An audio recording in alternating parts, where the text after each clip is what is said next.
Hello, welcome back. Today I have the third story in our Black History Month series. This one actually takes place today in the city, but it's all about diversity and just all the kinds of people that you will meet in your life and what they can bring to your life.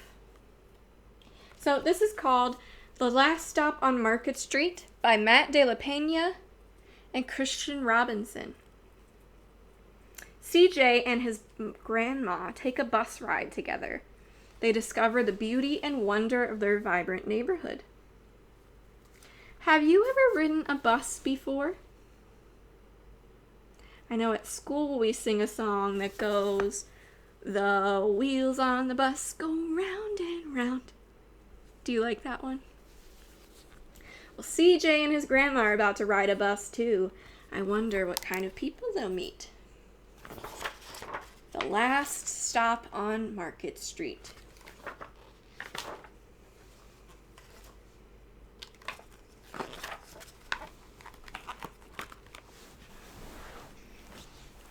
CJ pushed through the church doors, skipped down the steps.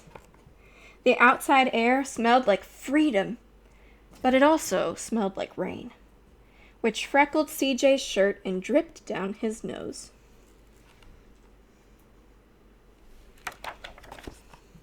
He ducked under his Nana's umbrella, saying, "How come we gotta wait for the bus and all this wet?" "Trees get thirsty too," his Nana told him. "Don't you see that big one drinking through a straw?" CJ looked for a long time, but never saw a straw.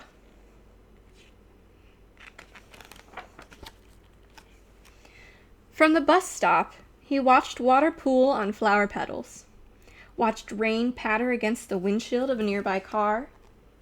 His friend Colby climbed in, gave CJ a wave, and drove off with his dad. "Nana, how come we don't have a car?"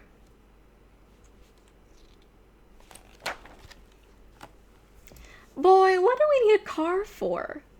We have a bus that breathes fire, and old Mr. Dennis, who always has a trick for you."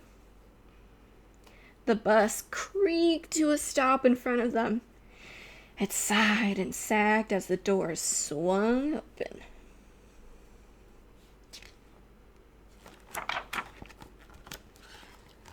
"What's that I see?" Mr. Dennis asked.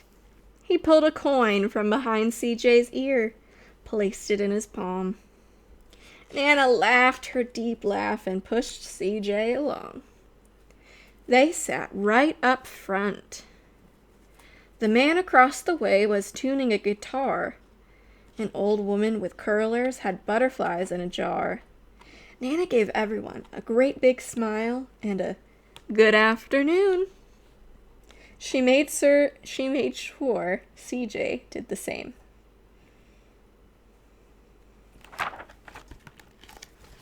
The bus lurched forward and stopped. Nana hummed as she knit. "How come we always gotta go here after church?" CJ said. "Miguel and Colby never have to go nowhere." "I feel sorry for those boys," she told him. "They'll never get a chance to meet Bobo or the Sunglass Man. And I hear Trixie got herself a brand new hat."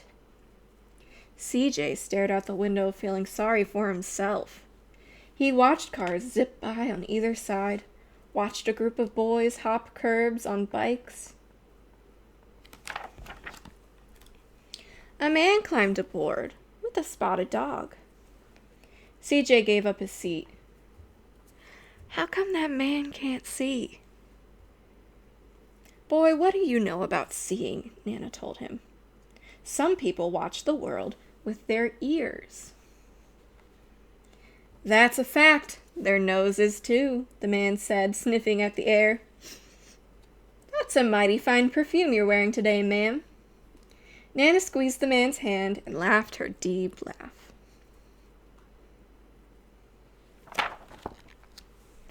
Two older boys got on next.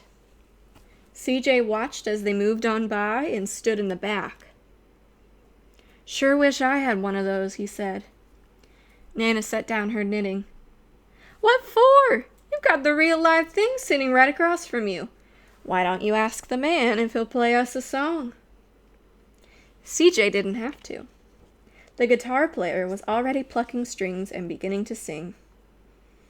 To feel the magic of music, the blind man whispered. I like to close my eyes. Nana closed hers too. So did CJ and the spotted dog.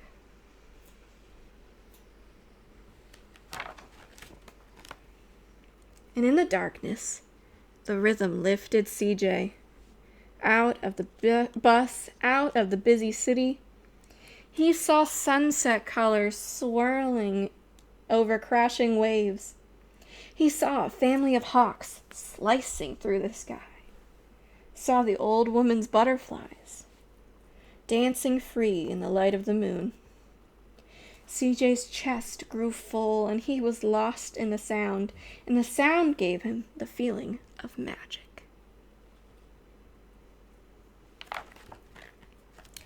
The song ended. CJ opened his eyes. Everyone on the bus clapped, even the boys in the back. Nana glanced at the coin in CJ's palm. CJ dropped it in the man's hat. Last stop on Market Street, Mr. Dennis called.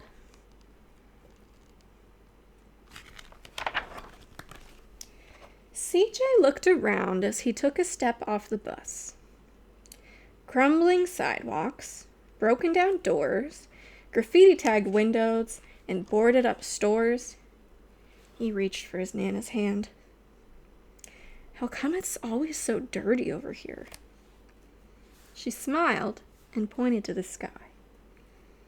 Sometimes, when you're surrounded by dirt, CJ, you're a better witness for what's beautiful.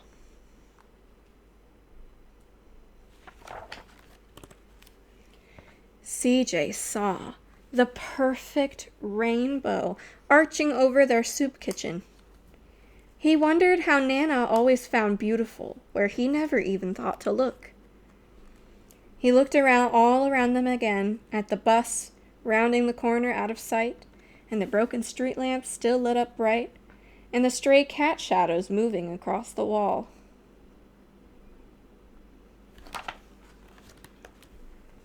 When he spotted their familiar faces in the window, he said, I'm glad we came.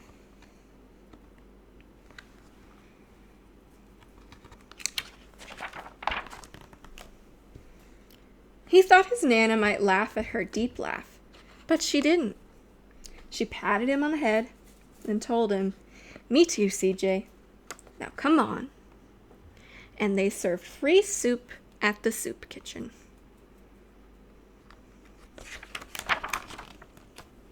The end. I hope you enjoyed that story. I love it too. Now, I'm going to post this story again on my class website. It's a read aloud, not by me. It's on the computer so that you can see all the pictures and everything that's going on more clearly than I could hold them up. But I want you to watch it again on the link down below. And I want you to pay attention to the different actions that are happening in the story. So here's an example. Right here on the front cover. First, you need to pick a person in the picture. I'm going to pick the bus driver. What was his name? Mr. Dennis? Yeah, Mr. Dennis. Now think to yourself, what are they doing? What is Mr. Dennis doing? Well, he is driving the bus. Driving is my action word. Here's another example that you can try with me here. Let's talk about the guitar player.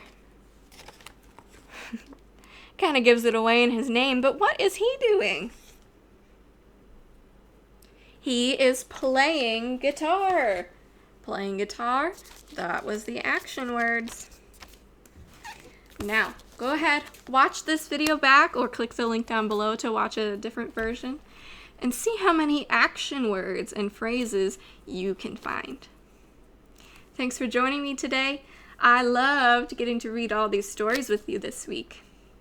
See you later.